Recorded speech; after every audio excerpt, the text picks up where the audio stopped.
ನನ್ನ ಚಾನಲ್ಗೆ ನೀವಿನ್ನೂ ಸಬ್ಸ್ಕ್ರೈಬ್ ಆಗಿಲ್ಲ ಅಂದರೆ ಇಲ್ಲಿ ಕಾಣೋ ರೆಡ್ ಬಟನ್ನ ಕ್ಲಿಕ್ ಮಾಡಿ, ಹಾಗೆ ಪಕ್ಕದಲ್ಲಿರೋ ಬೆಲ್ ಬಟನ್ನ ಕ್ಲಿಕ್ ಮಾಡಿದ್ರೆ ನನ್ನ ಪ್ರತಿ ವಿಡಿಯೋ ನೋಟಿಫಿಕೇಶನ್ ನಿಮಗೆ ಬರುತ್ತೆ. ಹಲೋ ಫ್ರೆಂಡ್ಸ್, ಎಲ್ರಿಗೂ ನಮಸ್ಕಾರ. ಇವತ್ತು ನಾನು ಸಿರಿಧಾನ್ಯದಲ್ಲಿ ಕೆಂಪಕ್ಕಿ ಅಂತ ಬರುತ್ತಲ್ಲ, ಆ ಅಕ್ಕಿಯನ್ನು ನುಚ್ಚು ಮಾಡೋದು ಯಾವ ರೀತಿ ಅಂತ ವಿಡಿಯೋ ಮಾಡಿದ್ದೀನಿ. ತುಂಬಾನೇ ಸಿಂಪಲ್, ತುಂಬಾನೇ ಚೆನ್ನಾಗಿದೆ. ನೀವು ಇದನ್ನ ಮಿಲ್ಲಲ್ಲಿ ಕೊಟ್ಟು ಕೂಡ ಮಾಡಿಸ್ಕೊಳ್ಬಹುದು. ನಾನು ಮಿಕ್ಸ್ನಲ್ಲೇ ಪುಡಿ ಮಾಡಿ ಮನೆಯಲ್ಲೇ ಮಾಡ್ಕೊಳ್ಳೋದು ಯಾವ ರೀತಿ ಅಂತ ತೋರಿಸ್ಕೊಟ್ಟಿದ್ದೀನಿ.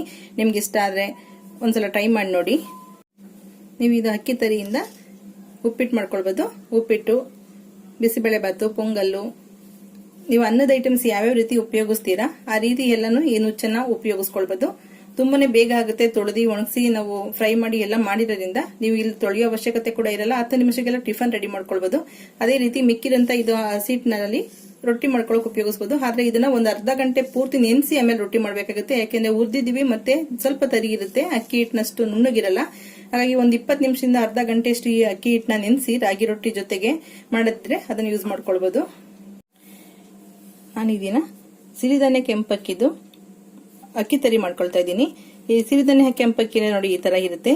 ಕೆಂಪಕ್ಕಿ ಅಂದ್ರೆ ಬೇರೆ ತರ ಬರುತ್ತೆ. ಇದು ಸಿರಿಧಾನ್ಯ ಕೆಂಪಕ್ಕಿ, ಇದು ಊಟದ ಅಕ್ಕಿ. ನೋಡಿ ಡಿಫ್ರೆನ್ಸ್ ಗೊತ್ತಾಗ್ಲಿ ಅಂತ ತಗೊಂಡಿದ್ದೀನಿ. ಇದು ದೋಸಾ ರೈಸು. ಕರಾವಳಿ ಸೈಡ್ ನಲ್ಲೆಲ್ಲ ಗಂಜಿಗೆ ಅಂತ ಉಪಯೋಗಿಸಂತ ಅಕ್ಕಿನ ಕೂಡ ಕೆಂಪಕ್ಕಿ ಅಂತ ಕರೀತಾರೆ. ಅದು ಆಕ್ಚುಲಿ ಕುಸುಲಕ್ಕಿ. ಅದನ್ನು ಬೇಯಿಸಿರ್ತಾರೆ ಕುಸುಲಕ್ಕಿನ. ಇದು ಏನಿಲ್ಲ, ಡೈರೆಕ್ಟ್ ಹೀಗೆ ಮಾಮೂಲಿ ಅಕ್ಕಿ ತರನೇ. ಇದು ತುಂಬಾನೇ ಸಾಫ್ಟ್. ಇದು ಡಯಾಬಿಟಿಸ್ ಕೂಡ ತುಂಬಾನೇ ಒಳ್ಳೇದು. ಸಿರಿಧಾನ್ಯಗಳ ಉಪಯೋಗಿಸೋ ಜೊತೆನಲ್ಲಿ ಈ ಸಿರಿಧಾನ್ಯ ಅಕ್ಕಿ ಕೂಡ ಉಪಯೋಗಿಸ್ಕೊಳ್ಬಹುದು. ಈ ಅಕ್ಕಿ ತುಂಬಾ ದಿನ ಎಲ್ಲ ಇಡೋದಿಕ್ಕಾಗಲ್ಲ, ಬೇಗ ಹುಳ ಆಗ್ಬಿಡುತ್ತೆ. ನೀವು ಇದನ್ನ ಸ್ಟೋರ್ ಮಾಡೋದೇ ಕಷ್ಟ, ಅಷ್ಟೊಂದು ಬೇಗ ಹುಳ ಆಗುತ್ತೆ. ಈ ಅಕ್ಕಿನ ತಂದು ಚೆನ್ನಾಗಿ ಒಂದ್ 2-3 ಸಲ ತೊಳೆದು ಒಂದ್ ಅರ್ಧ ಗಂಟೆ ಫ್ಯಾನ್ ಕೆಳಗಡೆ ಒಣಗಾಕೊಂಡಿದ್ದೀನಿ. ಈಗ ಸ್ವಲ್ಪ ತೇವಾಂಶ ಎಲ್ಲ ಕಡಿಮೆ ಆಗಿದೆ. ಈಗ ಸ್ವಲ್ಪ ಡ್ರೈ ರೋಸ್ಟ್ ಮಾಡ್ಕೊಳ್ಳೋಣ. ಡ್ರೈ ರೋಸ್ಟ್ ಮಾಡ್ಕೊಂಡು ನೀವು ಮಿಲ್ಲಲ್ಲಿ ಕೊಟ್ಟಿ ಕೂಡ ನೀವು ಅಕ್ಕಿ ತರಿ ಮಾಡಿಸ್ಕೋಬಹುದು. ಉಪ್ಪಿಟ್ಟಿಗಾಗುತ್ತೆ. ಆ ಹಿಡ್ದಿರಂತ ಹಿಟ್ಟನ್ನ ಅಕ್ಕಿ ರೊಟ್ಟಿ ಮಾಡ್ಕೊಳ್ಬಹುದು, ಅದು ಚೆನ್ನಾಗಿರುತ್ತೆ. ನಾನಿಲ್ಲಿ ಮಿಲ್ಲು ಕೊಡ್ತಾ ಇಲ್ಲ, ಅಕ್ಕಿ ಕ್ವಾಂಟಿಟಿ ಕಡಿಮೆ ಇರೋದ್ರಿಂದ ಮಿಕ್ಸಿಗೆ ಹಾಕೊಳ್ತಾ ಇದ್ದೀನಿ. ಈಗ ಪ್ಯಾನ್ ಸ್ವಲ್ಪ ಬಿಸಿ ಆಗಿದೆ. ಉರಿ ನೋಡಿ ತುಂಬಾ ಲೋ ಫ್ಲೇಮ್ ಅಲ್ಲಿ ಇಟ್ಕೊಂಡಿದ್ದೀನಿ. ಇದಕ್ಕೆ ಅಕ್ಕಿ ಹಾಕೊಂಡು ಆದಷ್ಟು ನಿಧಾನವಾಗಿ ಚೆನ್ನಾಗಿ ಬಿಸಿ ಆಗ್ಬೇಕು. ಅಕ್ಕಿ ಹೈ ಫ್ಲೇಮ್ ಮಾಡ್ಕೊಂಡ್ರೆ ಕಲರ್ ಚೇಂಜ್ ಆಗ್ಬಿಡುತ್ತೆ. ಕಲರ್ ಚೇಂಜ್ ಆಗ್ಬಾರ್ದು. ಆ ರೀತಿ ಚೆನ್ನಾಗಿ ಬಿಸಿ ಆಗೋ ತರ ಅಕ್ಕಿನ ಹುರ್ಕೋಬೇಕಾಗುತ್ತೆ. ಅಕ್ಕಿ ಹುರಿದ ತಕ್ಷಣ ನಿಮ್ಗೆ ಉರಿತಾನೆ ಗೊತ್ತಾಗುತ್ತೆ, ಕಲರ್ ಕೂಡ ಚೇಂಜ್ ಆಗುತ್ತೆ. ಅಕ್ಕಿದು ಸ್ವಲ್ಪ ಉಬ್ದಂಗ್ ಆಗುತ್ತೆ. ಅಕ್ಕಿ ತೊಳೆದಿರೋದ್ರಿಂದ ಸ್ವಲ್ಪ ಚೆನ್ನಾಗಿ ಹುರ್ಕೊಳ್ಳಿ. ಅಕಸ್ಮಾತ್ ನಿಮ್ಗೆ ಏನಾದ್ರು ಬಿಸಿಲಿದೆ ಅಂದ್ರೆ ಬಿಸಿಲಲ್ಲಿ ಒಣಗಿಸ್ಬಿಟ್ಟು ಕೂಡ ನೀವು ಹುರ್ಕೊಂಡು ಮಿಲ್ಲು ಕೊಡ್ಬೋದು. ಈಗ ಮಳೆಗಾಲ ಸ್ಟಾರ್ಟ್ ಆಗಿದೆ, ಬಿಸಿಲಿಲ್ಲ. ಹಾಗಾಗಿ ನಾನು ಸ್ವಲ್ಪ ಫ್ಯಾನ್ ಕೆಳಗಡೆ ಒಣಗಿಸ್ಬಿಟ್ಟು ಈ ತರ ಹುರ್ಕೊಳ್ತಾ ಇದ್ದೀನಿ.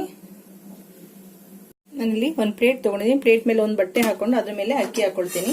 ಅಕ್ಕಿ ನೋಡಿ ಚೆನ್ನಾಗಿ ಕಲರ್ ಕೂಡ ನಿಮ್ಗೆ ಗೊತ್ತಾಗೋದು, ಡಿಫ್ರೆಂಟ್ ಆಗಿದೆ ಕಲರ್ ಕೂಡ. ಇದನ್ನ ಇದಕ್ಕೆ ಹಾಕೊಳ್ಳೋಣ. ಡೈರೆಕ್ಟ್ ಪ್ಲೇಟ್ಗೆ ಹಾಕಿದ್ರೆ ಏನಾಗುತ್ತೆ, ಕೆಳಗಡೆ ಇರೋ ಅಕ್ಕಿ ಎಲ್ಲ ಸ್ವಲ್ಪ ತೇವ ತರ ಹಾಕ್ಬಿಡುತ್ತೆ. ಸ್ಟೋರ್ ಮಾಡುವಾಗ ಫಂಗಸ್ ಬಂದ್ರೆ ಕಷ್ಟ ಆಗುತ್ತೆ. ಹಾಗಾಗಿ ಸ್ವಲ್ಪ ಒಂದು ಬಟ್ಟೆ ಹಾಕೊಂಡ್ರೆ ತೇವಾಂಶನೆಲ್ಲ ಇದು ಎಳ್ಕೊಳ್ಳುತ್ತೆ. ಸ್ವಲ್ಪ ಈ ತರ ಎಲ್ಲ ಫ್ಯಾನ್ ಕೆಳಗಡೆ ಪೂರ್ತಿ ತಣ್ಣಗಾಗೋದಕ್ಕೆ ಬಿಡೋಣ ಬಟ್ಟೆ ಮೇಲೆ. ಅದೇ ರೀತಿ ಎಲ್ಲ ಅಕ್ಕಿನೂ ಹುರ್ಕೋಬೇಕು. ಹುರಿದಿರೋಂಥ ಅಕ್ಕಿನೆಲ್ಲ ಫ್ಯಾನ್ ಗಾಳಿಗೆ ಒಂದು ಕಾಟನ್ ಬಟ್ಟೆ ಮೇಲೆ ಒಣಗಾಕೊಂಡಿದ್ದೀನಿ.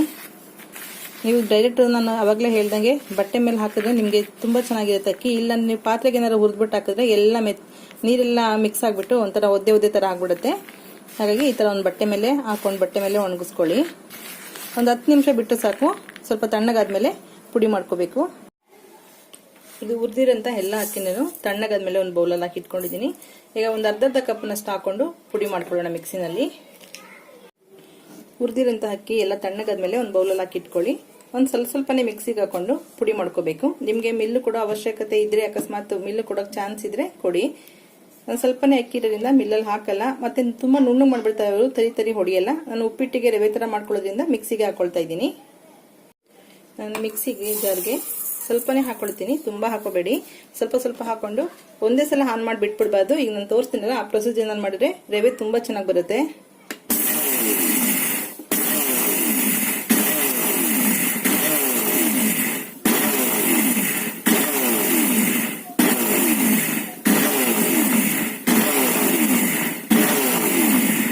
ಈ ತರ ಆನ್ ಮಾಡಿ ಆಫ್ ಮಾಡಿ ಬಿಡ್ತಾ ಇರಬೇಕು. ಅವಾಗ ನಿಮಗೆ ತುಂಬಾ ಹಸಿಟ್ಟು ಅಕ್ಕಿ ಏನ್ ಹಾಕಿರ್ತೀರಾ ಅದು ತುಂಬಾ ನುಣ್ಣಗೆ ಪುಡಿ ಆಗಲ್ಲ, ತರಿ ಬರುತ್ತೆ.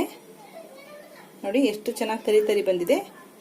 ರವೆಗಿಂತ ಸ್ವಲ್ಪ ಬನ್ಸಿ ರವೆ ಸೈಜ್ ನಲ್ಲಿ ಬಂದಿದೆ. ನಿಮ್ಗೆ ಇನ್ನೂ ಸಣ್ಣ ಬೇಕಾದ್ರೂ ಕೂಡ ಜರಡಿ ಮಾಡ್ಬಿಟ್ಟು ಕೂಡ ಹಾಕೊಳ್ಬಹುದು. ಇನ್ನೊಂದ್ 2 ಸಲ ಆ ತರ ಮಾಡ್ಕೊಳ್ಳೋಣ.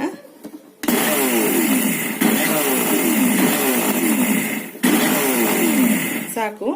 ಇಷ್ಟು ಈ ತರ ನೀವು ಆನ್ ಮಾಡಿ ಆಫ್ ಮಾಡಿ ಮಾಡ್ತಾ ಇದ್ರೆ ತುಂಬಾ ಚೆನ್ನಾಗಿ ತರಿ ಸಿಗುತ್ತೆ, ಅಕ್ಕಿ ತರಿ. ಈಗ ಇದನ್ನ ಹಸಿಟ್ಟಿನ ಜರಡಿನಲ್ಲಿ ಜರಡಿ ಇಟ್ಕೋಬೇಕಾಗತ್ತೆ. ಈಗ ನಾವು ಪುಡಿ ಮಾಡಿದೀವಲ್ಲ ಅದನ್ನ ಒಂದ್ ಸ್ವಲ್ಪ ದಪ್ಪ ಕಣ್ಣಿಂದ ಹಸಿಟ್ಟಿನ ಜರಡಿ ತಗೊಳ್ಳಿ. ತಗೊಂಡು ಅದಕ್ಕೆ ಹಾಕ್ಬಿಟ್ಟು ಜಸ್ಟ್ ಅದನ್ನ ಈ ತರ ಮಾಡಿದ್ರೆ ಸಾಕು. ಜರಡಿ ಮಾಡಿದ್ರೆ ನಿಮ್ಗೆ ಅಕ್ಕಿ ಹಿಟ್ಟು ಏನಿದೆ ತುಂಬಾ ನುಣ್ಣಗಿರೋದು ಅದೆಲ್ಲ ಬಿದ್ದೋಗುತ್ತೆ.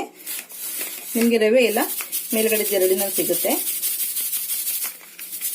ನಾವು ಇದನ್ನು ತೊಳೆದು ಹುರಿದಿರೋದ್ರಿಂದ ಮತ್ತೆ ತೊಳೆಯೋ ಅವಶ್ಯಕತೆ ಇಲ್ಲ. ಉಪ್ಪಿಟ್ಟು ಮಾಡಿದಾಗ, ಪಲಾವ್ ಮಾಡಿದಾಗ ಅಥವಾ ಪೊಂಗಲ್ಲು, ಬಿಸಿಬೇಳೆ ಬಾತು ಏನ್ ಬೇಕಾದ್ರೂ ಮಾಡ್ಬೋದು. ಸಿರಿಧಾನ್ಯ ಅಕ್ಕಿ ಇದು ತುಂಬಾ ಚೆನ್ನಾಗಿ ಬೇಗ ಬೇಯುತ್ತೆ. ನಾನು ನುಚ್ಚು ಮಾಡಿರೋದು ಏನಕ್ಕೆ ಅಂದ್ರೆ ನಿಮ್ಗೆ ಉಪ್ಪಿಟ್ಟೆಲ್ಲ ಮಾಡೋದಕ್ಕೆ ತುಂಬಾ ಈಸಿ ಆಗುತ್ತೆ. 10 ನಿಮಿಷಕ್ಕೆಲ್ಲ ಉಪ್ಪಿಟ್ಟು ಕೂಡ ನಾರ್ಮಲಿ ರೆವೆನಲ್ಲಿ ಯಾವ ರೀತಿ ಮಾಡ್ಕೋತೀರಾ ಆ ರೀತಿ ಅರ್ಜೆಂಟ್ ಅಲ್ಲಿ ಮಾಡ್ಕೊಡ್ಬೋದು. ಮಾಡಿ ಇಟ್ಕೊಂಡೆ ಇದನ್ನ ಫ್ರಿಜ್ ನಲ್ಲಿ ಕೂಡ ಇಡಬಹುದು. ಒಂದು 6 ರಿಂದ 8 ತಿಂಗಳ ಹತ್ರ ಬರುತ್ತೆ. ಹೊರಗಡೆ ಕೂಡ ಇಡಬಹುದು. ನಿಮ್ಗೆ ಎಷ್ಟು ಅವಶ್ಯಕತೆ ಇದೆ, ಎಷ್ಟು ಬೇಕಾಗುತ್ತೆ, ಅಟ್ಲೀಸ್ಟ್ ಒಂದೇ ಒಂದು ಪಾವ್ ಮಾಡ್ಕೊಂಡ್ರು 1 ತಿಂಗಳಲ್ಲಿ ಖಾಲಿ ಆಗಷ್ಟು ಮಾಡ್ಕೊಂಡ್ರು ನಡೆಯುತ್ತೆ. ಈಗ ನೋಡಿ, ಇದು ರವೆ, ಇದನ್ನೆಲ್ಲ ಒಂದ್ ಸೈಡ್ ಎತ್ತಿಟ್ಕೊಳ್ಳೋಣ. ಈ ಹಿಟ್ಟೇನಿದೆ ಇದನ್ನ ನೀವು ಮುದ್ದೆಗೆ ಉಪಯೋಗಿಸ್ಕೊಳ್ಬಹುದು ಅಥವಾ ಗಂಜಿ ಮಾಡ್ಕೊಳ್ಬಹುದು ಹುರಿದಿರೋದ್ರಿಂದ.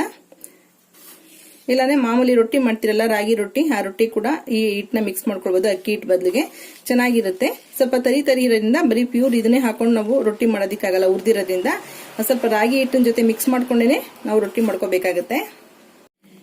ನಿಮ್ಗೆ ರಾಗಿ ಮಿಲ್ನಲ್ಲಿ ಅಥವಾ ಗಿರಣಿನಲ್ಲಿ ನಿಮ್ಗೆ ತರಿ ಹಾಕೊಡ್ತಾನೆ ಅಂದ್ರೆ ಅವ್ರಿಗೆ ಹೇಳ್ಬಿಟ್ಟು ರವೆ ತರನೇ ಬಿಡಿಸ್ಕೊಳ್ಳಿ. ನಾನು ಒಂದ್ಸಲ ಕೊಟ್ಟು ಎಲ್ಲ ಪೂರ್ತಿ ನುಣ್ಣು ಪುಡಿ ಮಾಡ್ಕೊಟ್ಬಿಟ್ಟಿದ್ರು. ಹಾಗಾಗಿ ನಾನು ಮನೆಯಲ್ಲೇ ಮಿಕ್ಸಿನಲ್ಲಿ ಮಾಡ್ಕೊಳ್ತೀನಿ. ತುಂಬಾನೇ ಚೆನ್ನಾಗಿದೆ ಈ ಪ್ರೊಸೀಜರ್ ಕೂಡ. ನೋಡಿ ರವೆ ಎಷ್ಟು ಚೆನ್ನಾಗಿದೆ.